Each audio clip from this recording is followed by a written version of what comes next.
It started with a subtle shift in her behavior.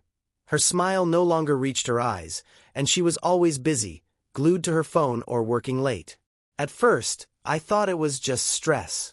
We all had our breaking points.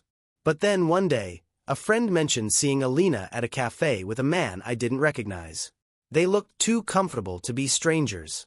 I brushed it off. Maybe it was a colleague. But the seed of doubt had been planted. It wasn't until I stumbled upon her phone buzzing late one night that I knew I couldn't ignore it anymore. I wasn't proud of myself for looking, but the messages were right there.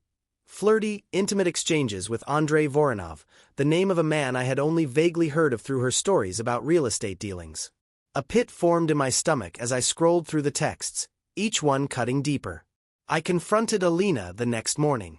She denied it outright, her voice sharp and defensive. "You're imagining things, Dmitri," she snapped, crossing her arms. "Andrei is just a business contact. Nothing more." Her words felt rehearsed, hollow.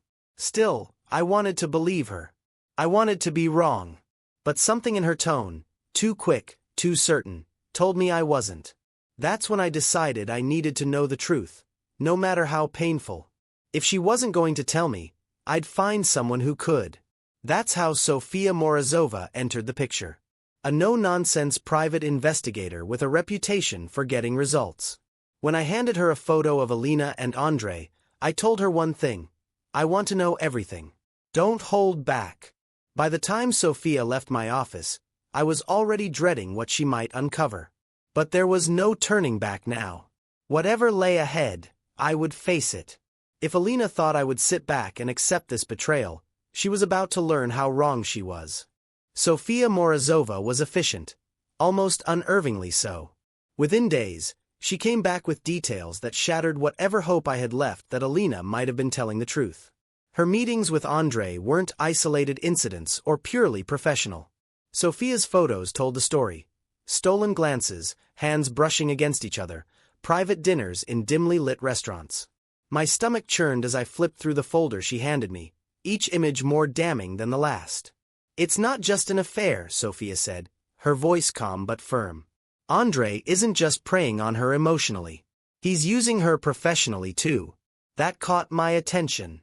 Professionally? How? She placed a separate set of documents in front of me. It was a trail of deals and transactions. Some were blatantly irregular. Properties bought and sold under suspicious circumstances, with Andrei's name conveniently appearing as a middleman. Alina's signature was on several of the agreements. "Either she's willingly helping him or he's manipulated her into this," Sofia explained. "But either way, she's complicit. This isn't just personal betrayal. This could harm your business." I clenched my fists. My construction company had taken years of sweat and sacrifice to build. I'd endured sleepless nights, financial risks, and countless setbacks to create something I was proud of. Now, the thought of Alina using her position as my wife to facilitate Andrei's shady dealings felt like a knife to the back. I reached out to Maxim, my closest friend and confidant. He'd been with me since the early days of my business, helping me lay foundations, literally and figuratively. When I explained what Sofia had uncovered, Maxim's face hardened. "She's not just betraying you as a husband, Dmitri," he said. "She's betraying you as a partner. That's low. Even for her." Maxim had never been shy about his skepticism of Alina. Too smooth, too ambitious, he'd warned me years ago. I'd ignored him back then, swept up in her charm and beauty. Now, I hated how right he'd been. We spent the evening going through Sofia's findings, piecing together a clearer picture of Andrei's schemes. Maxim's rage was palpable as he slammed a folder shut. "We can't let this slide. If Andrei thinks he can step on you, on everything you've built, he's got another thing coming." I nodded. It wasn't just about Alina anymore. Andrei had targeted me, my life, my work. This wasn't just a betrayal. It was an attack. But two could play this game. If Andrei thought he could dismantle my life without consequence, he was about to learn the price of underestimating me. The first step in dismantling Andrei Voronov's life was to understand the full extent of his network. Sofia was relentless, diving into his financials, business contacts, and even his social life.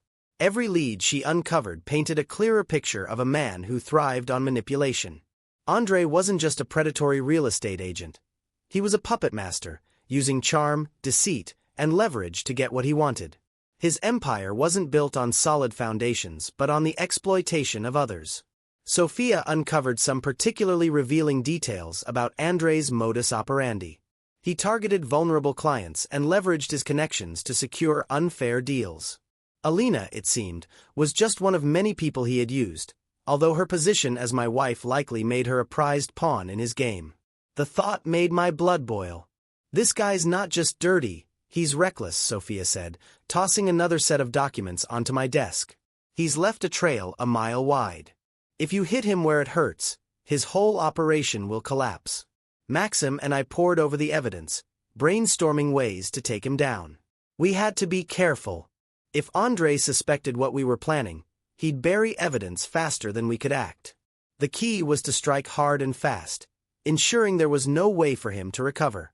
Our first move was subtle. Maxim reached out to a few mutual contacts in the real estate world. People Andre had either wronged or who simply had no loyalty to him. Through careful probing, we discovered a property deal Andre had orchestrated that was riddled with fraud. It was small but significant, a thread we could pull to unravel the whole operation. Maxim, can you get in touch with one of the buyers involved in this deal? I asked. Already on it, he replied, smirking. Turns out, the guy Andre scammed has been waiting for an opportunity to settle the score. I'll set up a meeting. Meanwhile, Sophia continued her investigation into Andre's personal life. It wasn't enough to ruin his career. I wanted him to feel the humiliation he had so willingly dealt to others. She discovered that Andre had a carefully curated public image as a philanthropic businessman, a facade that masked his true nature. If that image cracked, his credibility would crumble, and with it, his ability to manipulate those around him. As we gathered more information, I started to see how the pieces fit together. Andre's connections were extensive, but they were also fragile. He relied on a web of mutual benefit, favors traded for loyalty. If I could sever a few of those ties, the entire structure would collapse. But I wasn't just focused on Andre. Alina's role in all of this was still a festering wound. I confronted her again, this time with some of the evidence Sophia had gathered. I know about the property deals, I said, placing the documents on the dining table between us. Alina's face paled as she scanned the papers, her usual confidence faltering. You signed off on these, Alina. Either you knew exactly what you were doing, or you were stupid enough to let him use you. Her response was as predictable as it was infuriating. Dimitri, I didn't know. He told me it was all above board. Don't lie to me, I snapped, cutting her off. You didn't ask questions because you didn't want to know the answers. You didn't care what it might cost me or my business. She tried to play the victim, tears welling up as she stammered out excuses.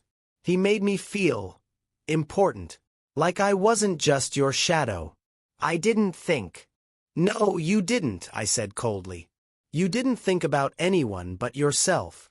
I left her sitting at the table, her crocodile tears doing nothing to soften my resolve. She wasn't worth my pity anymore. My focus was on protecting what mattered. My company, my future, and the people who had stood by me through everything. The next phase of the plan required precise timing. Maxim's contact provided key information about Andre's upcoming deals, and we used it to plant the seeds of chaos. By leaking specific details to the right people, we created a ripple effect that made his investors start questioning his reliability. Sophia fed the media just enough to spark rumors of Andre's shady dealings, ensuring that the story couldn't be traced back to us. Within weeks, Andre's carefully constructed world began to show cracks. His name started circulating in whispers at business events, and his calls to investors went unanswered. The real blow came when one of his high-profile clients pulled out of a major deal, citing concerns about his integrity. Watching it all unfold was strangely satisfying. Each new development felt like a step toward reclaiming control over my life. Maxim, ever the pragmatist, reminded me not to get complacent. This is just the beginning, Dimitri, he said. We're shaking the tree, but the real work is still ahead. You ready for it? I nodded. More than ready. Let's see how Andre likes it when the walls close in. As we finalized the next steps, I felt something I hadn't in weeks. Hope. This wasn't just about revenge anymore. It was about rebuilding, tearing down the rot to make way for something stronger, something better. Andre and Alina had taken their best shot, but they had underestimated me. Now it was my turn to show them what happens when you cross the wrong man. The first blow landed harder than even I expected. Within days of our carefully planted rumors hitting the business circuit, Andre's empire started showing visible cracks. Investors began pulling out of projects, citing concerns about transparency. Suppliers delayed shipments, claiming contractual ambiguities. Word of Andre's shaky dealings spread fast, and his carefully curated image of a successful, philanthropic businessman began to unravel. I monitored it all from a distance, waiting for the perfect moment to escalate. It wasn't enough to weaken him. I needed to ensure there was no way back for Andrei Voronov. Maxim played a key role in delivering the first strike. He had arranged a meeting with one of Andrei's disgruntled clients, a property buyer who had been scammed out of thousands. Maxim and I met him in a quiet cafe downtown. The man, Sergei, was a small-time investor who had put his savings into a property deal, only to find himself trapped in endless legal disputes due to Andrei's fraudulent practices. "I just want him to pay for what he's done," Sergei said, his voice tight with frustration. "He promised me a clean deal. Instead, I've been left to deal with fines, lawsuits, and a property I can't even sell." "We can help," Maxim said. "But we need your cooperation. If you're willing to take this public, we can make sure Andrei can't keep doing this to anyone else." Sergei hesitated, fear flickering across his face. "He's powerful. What if he comes after me?" "He's only powerful because people let him get away with it," I said. "The more we let him operate unchecked, the more people he'll ruin. You're not alone in this. We're taking him down piece by piece, and your story could be the one that tips the scales." After a long pause, Sergei nodded. "I'll do it. Whatever it takes." With Sergei on board, we coordinated a press release that detailed his story, supported by Sofia's evidence of fraudulent deals. The timing was perfect. Andrei was set to announce a new development project, one he'd been touting as the crown jewel of his portfolio. The press release hit the morning of the announcement, and the fallout was immediate. Reporters bombarded him with questions about the allegations, demanding explanations for the evidence presented. Investors who had shown interest in the project began pulling out en masse. By the end of the day, the deal was dead, and Andrei's reputation had taken a massive hit. I could almost imagine him pacing in his office, phone in hand, trying to salvage what he could. But the calls wouldn't go through. His allies were vanishing, distancing themselves from the man whose name had become synonymous with corruption. Meanwhile, I confronted Alina again. This time, she couldn't hide behind lies or feigned ignorance. "I know you've seen the news," I said, placing the newspaper on the kitchen counter. The headline screamed accusations of fraud and misconduct against Andrei Voronov. Her face was pale as she glanced at the paper. This isn't my fault," she stammered. "I didn't know."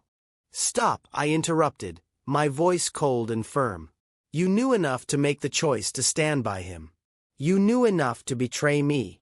Alina tried to argue, but her words were hollow. She shifted the blame, claiming Andrei had manipulated her, but it didn't matter anymore. Her excuses were as empty as the promises she'd made to me over the years. As her defenses crumbled, I felt a strange sense of detachment. The pain was still there, but it was dulled, overshadowed by the clarity of knowing I was finally taking back control. Alina's lies and Andrei's schemes had taken enough from me. It was time to reclaim what was mine. The ripple effect of Andrei's downfall continued. Maxim and Sofia worked tirelessly, feeding more evidence to the media and ensuring the story couldn't be buried. Andrei's other victims began coming forward, emboldened by Sergei's courage. It was like watching a dam break, the floodwaters carrying away the facade Andrei had so carefully constructed. For the first time in weeks, I slept soundly that night. The weight of helplessness that had hung over me since discovering the affair was finally lifting. This wasn't just revenge, it was justice. Andrei and Alina had built their lives on lies and betrayal, and now they were paying the price. The first strike had landed, but it was only the beginning. There was still so much more to do, and I was ready for it. Let them scramble, let them plot their next moves. I had the upper hand now, and I wasn't about to let it go. Andrei's world was collapsing faster than I had imagined. His name, once synonymous with wealth and success, was now mired in scandal. News outlets picked up the story of his fraudulent practices, and his image as a visionary real estate mogul crumbled under the weight of public scrutiny. Investors who hadn't yet pulled out were now lining up to distance themselves. His connections, once his greatest strength, turned into liabilities as allies abandoned him to protect their own reputations. But amidst his downfall, I knew there was unfinished business at home. Alina had yet to face the full force of her betrayal. She'd been quieter lately, avoiding direct confrontation, as though hoping her silence would shield her from the consequences. It didn't. I found her in the living room one evening, scrolling through her phone with a furrowed brow. She didn't notice me at first, so I took a moment to study her. The woman I had once loved seemed unfamiliar now. The elegance that had drawn me to her had been replaced by a sharp, defensive edge, as though she were perpetually on guard. "We need to talk," I said, my voice steady but firm. She looked up, startled. "About what?" she replied, feigning ignorance. "About everything," I said, taking a seat across from her. "Andrei. The deals. The lies. You think you can just ride this out in silence?" She shifted uncomfortably, her gaze darting away. "I already told you, Dmitri. I didn't know what he was doing." "Liar." My tone cut through her defenses, and she flinched. "You knew. Maybe not every detail, but you knew enough to make a choice. And you chose him." Her lips pressed into a thin line, and for a moment, she didn't speak. Then, her frustration boiled over. "You don't understand, Dmitri. He made me feel alive. You were always so focused on work, on the business, that I felt invisible. With Andrei, I felt." "Spare me the sob story," I snapped, leaning forward. "You felt neglected, so you sold out our marriage? My trust. My company. You weren't just unfaithful, Alina.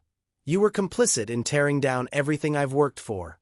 Her eyes welled up, but I didn't let her tears sway me. I had seen this act before, the emotional manipulation, the victim narrative. It was her way of deflecting guilt, of avoiding accountability. "I thought I was helping you," she said weakly. Andrei said." "Andrei said what?" I interrupted. "That he'd make you rich. That he'd take you away from me and give you the life you think you deserve? Was it worth it, Alina? Because look where it got you." Her tears fell freely now, but I felt no sympathy. This was a reckoning long overdue. "Do you know what hurts the most?" I asked, my voice softening just slightly. "It's not just the betrayal.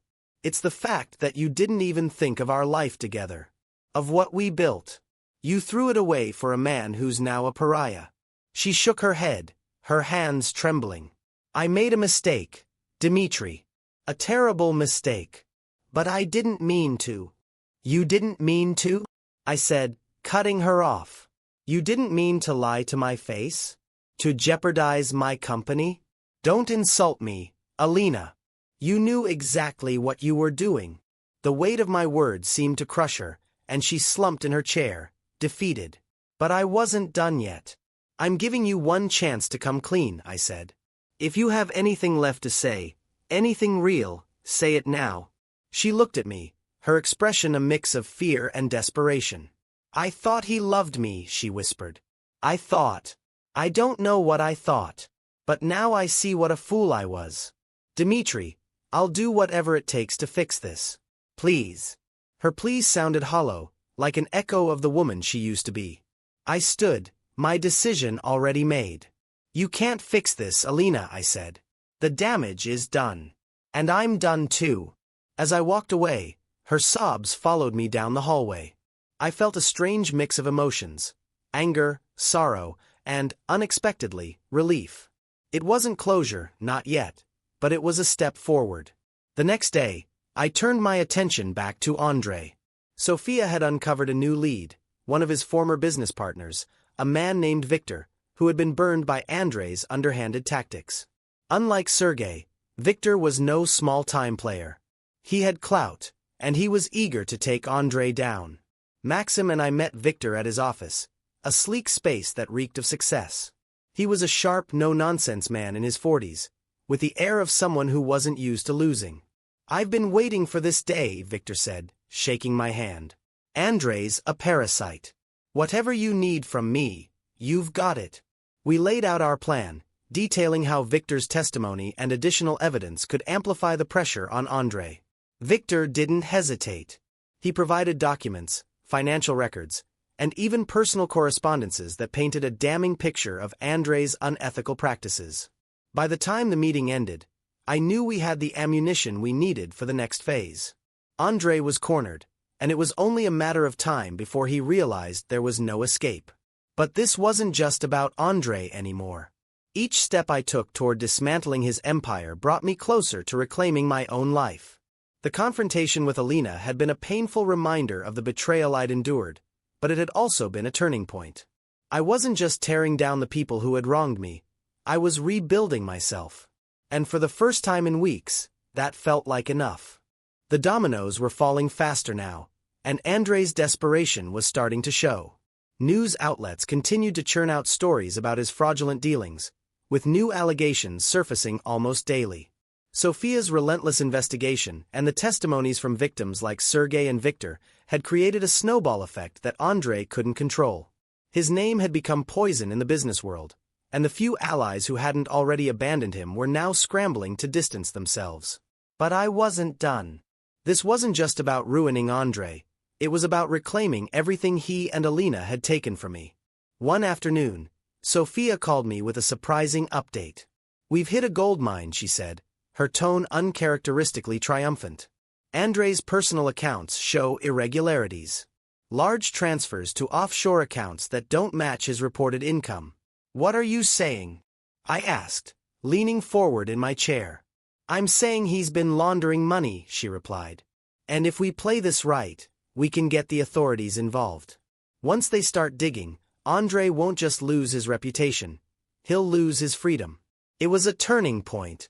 Up until now, I had focused on dismantling his career and reputation. But the prospect of seeing Andrei face legal consequences for his actions was too enticing to ignore. Sofia coordinated with a lawyer, who reviewed the evidence and confirmed its legitimacy. Together, we prepared a report to submit to the authorities. It was thorough, detailed, and damning. By the time we were finished, there was no doubt that Andrei would be facing a criminal investigation. While we waited for the legal wheels to start turning, I decided to confront Andrei directly. It was time for him to see the face of the man he'd tried to destroy. Maxim insisted on coming with me, and I didn't argue. We found him at one of the few properties he still controlled, a half-finished development on the outskirts of the city. The site was a shadow of Andrei's former grandeur, with construction halted and workers loitering aimlessly. He stood near a trailer, barking orders into his phone, his face etched with frustration. "Voronov!" I called out, my voice cutting through the noise. He turned, his expression shifting from confusion to anger as he recognized me. "Ivanov," he said, his voice dripping with disdain. "What are you doing here?" "I wanted to see how the mighty Andrei Voronov was holding up," I said, keeping my tone calm. "Looks like things aren't going so well." He laughed bitterly. "You think this is funny? You think you can just walk in here and gloat? You're pathetic." "Pathetic," I repeated, stepping closer. "You're the one standing in the ruins of your empire. You played with people's lives, Andrei. You thought you could steal from me, use my wife, and walk away unscathed. How's that working out for you?" His composure cracked. "You think you're better than me, Ivanov? You're just a businessman with a chip on your shoulder. Alina came to me because you weren't enough. You couldn't keep her satisfied."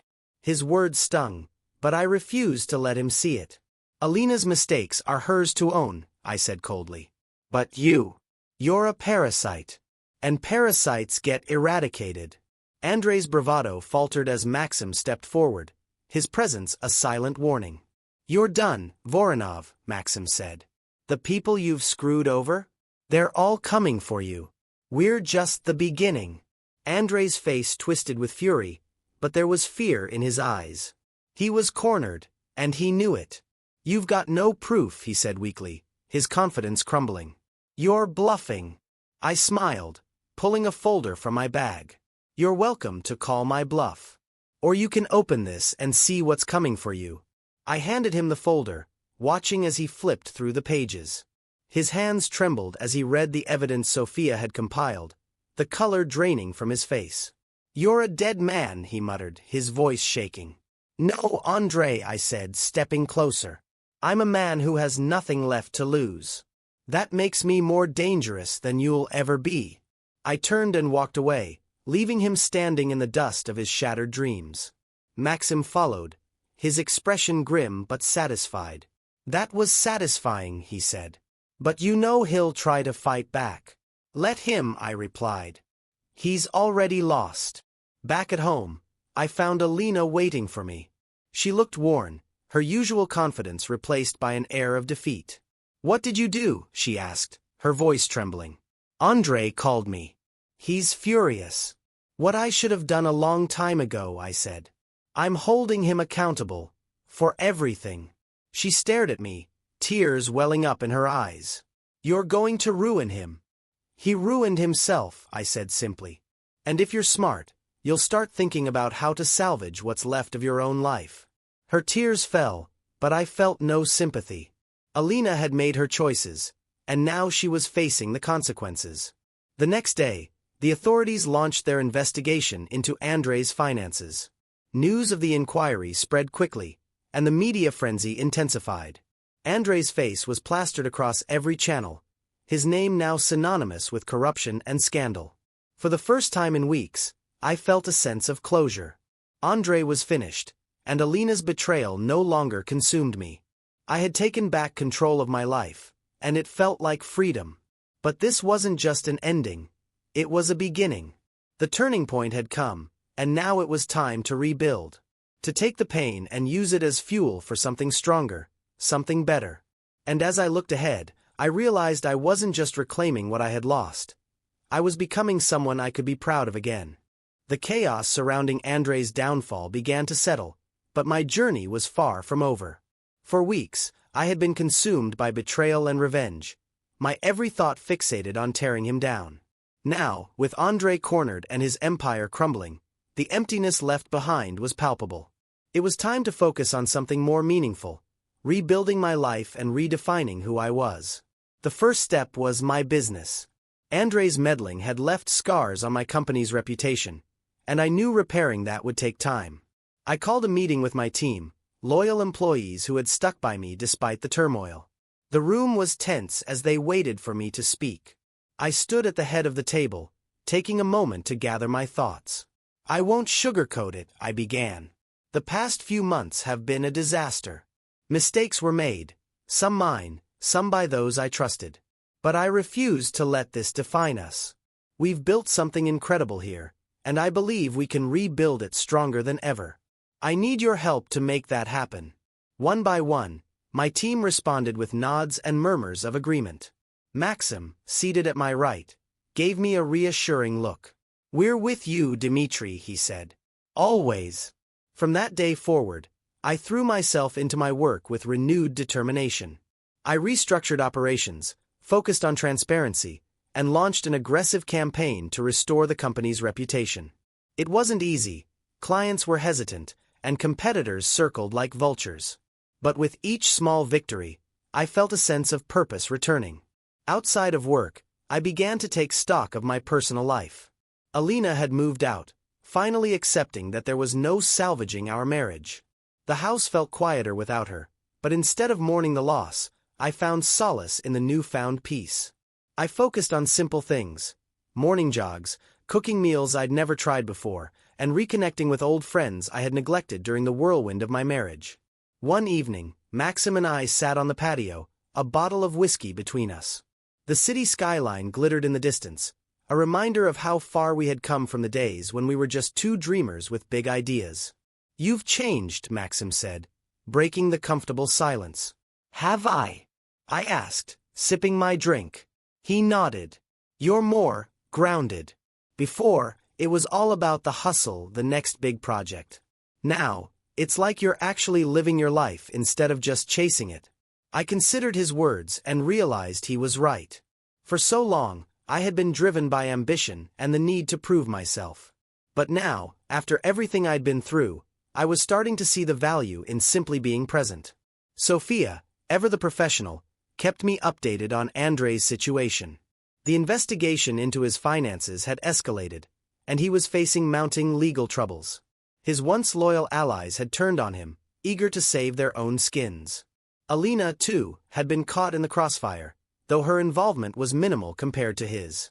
She reached out to me once, asking for forgiveness, but I couldn't give her what she was looking for. It's not about hate, I told her during our brief conversation. It's about moving on. For both of us. She seemed to understand, though the pain in her eyes lingered as she walked away. I felt a twinge of sadness, not for her, but for the life we could have had if things had been different. As weeks turned into months, my company began to thrive again. Clients who had once been wary returned, impressed by the changes we had made. New projects came in, and with them, a sense of momentum that had been missing for too long. I took pride in every success, not just because it proved Andrei hadn't won, but because it reminded me of what I was capable of. But it wasn't just my business that flourished. I started to see the world differently, appreciating the moments I had once overlooked. I volunteered at local charities, something I had always meant to do but never found the time for. I even began mentoring young entrepreneurs, sharing lessons I had learned the hard way. One of those young entrepreneurs, a bright and determined woman named Elena, reminded me of myself in my early days. She had a vision for a sustainable housing project but lacked the resources to make it a reality. Her passion was contagious, and I found myself investing not just money but time into her dream. Watching her grow and succeed felt like a victory of my own. Maxim and Sophia remained constants in my life, their unwavering support a reminder that even in the darkest times, I hadn't been alone. One evening, as we celebrated another milestone for the company, Maxim raised a toast. To Dmitri, he said, for proving that even when life knocks you down, you can always rise again. I clinked glasses with him, feeling a warmth that had nothing to do with the alcohol. This wasn't just a celebration of business success, it was a celebration of survival, of reinvention, and of the bonds that had carried me through. In the quiet moments, when I looked back on everything that had happened, I felt no regrets. The pain, the betrayal, the anger, it had all shaped me into the man I was now. Stronger, wiser, and more at peace with myself than I had been in years. Reinvention wasn't just about rebuilding what was lost. It was about creating something better, something truer. And for the first time in a long time, I felt ready to embrace whatever came next. Andrei's world finally collapsed under the weight of his misdeeds. The investigation into his finances uncovered layers of corruption so deep that even his most ardent defenders had no choice but to sever ties. Court dates were set, assets frozen, and his name was blacklisted in every corner of the business world. The man who once thrived on manipulation and deceit was now a disgraced pariah. It was over for him. But for me, it wasn't quite the end. A week after the investigation concluded, Sophia called with one last update. It's done, she said. Andrei's facing multiple charges, and with the evidence we've provided, he's looking at serious prison time. He won't recover from this. I leaned back in my chair, letting her words sink in. It should have felt like a triumph, but instead, it felt quiet. The anger that had fueled me for so long was gone, replaced by a calm sense of finality. And Alina? I asked. She's stayed out of trouble, Sophia said. Her involvement was minor enough that the authorities didn't pursue her. She's been laying low. I thanked Sophia for everything she had done. She had been more than just a private investigator. She had been a lifeline when I felt like I was drowning. Her professionalism and dedication had helped me reclaim control, and for that, I would always be grateful. I hadn't spoken to Alina since our last conversation, but she reached out to me a few days later, asking to meet. Reluctantly, I agreed. We met at a quiet cafe, far from the places we used to frequent together. She looked different, older, more fragile, as though the weight of everything had taken its toll on her. Thank you for meeting me, she said, her voice soft. "What do you want, Alina?" I asked, my tone neutral. She hesitated, fiddling with her coffee cup. "I wanted to apologize. Truly. I know I've said it before, but I mean it this time. I ruined everything, and I can't take it back. I hope someday you can forgive me." Her words were genuine, but they didn't stir any emotions in me. I had moved past the need for her apologies. "I've already forgiven you," I said, surprising even myself. "Not for your sake, but for mine." Holding on to the anger was only hurting me. Tears welled up in her eyes, and she nodded. "I understand. I just hope you find happiness again." "I already have," I said simply. She smiled faintly, and with that, our chapter was finally closed. The closure with Alina marked the last loose end in the tangled web of betrayal that had consumed my life. With her and Andre both firmly in the past, I turned my focus to the future. My company was thriving again, bolstered by the lessons I had learned from the ordeal. Maxim remained a trusted partner, and together, we expanded into new ventures that brought fresh opportunities. But it wasn't just about business. My personal life had transformed in ways I hadn't expected. Through my mentoring work, I had met Elena, the young entrepreneur I had invested in. Over time, our professional relationship deepened into something more. She was kind, driven, and unafraid to challenge me in ways that kept me grounded. For the first time in years, I felt a spark of genuine connection. One evening, as we walked along the riverbank after a long day, she asked me, "Do you ever think about the past? About what happened?" "Sometimes," I admitted, "but not in the way I used to. It's part of who I am, but it doesn't define me anymore." She smiled, slipping her hand into mine. "Good. Because the man you are now, he's someone worth knowing."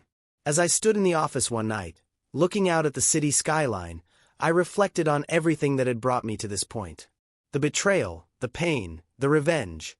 It had all been a crucible, forging me into someone stronger. But it was the rebuilding, the rediscovery of purpose and connection, that had truly shaped my future. Andre and Alina were just chapters in a story that continued to unfold. They had taught me hard lessons about trust, resilience, and the value of integrity. But they were behind me now, and what lay ahead was mine to shape. With a deep breath, I turned off the office lights and stepped into the night, ready to embrace whatever came next. This wasn't just the end of a journey, it was the beginning of a new one. One built on strength, clarity, and a refusal to let the past dictate my future.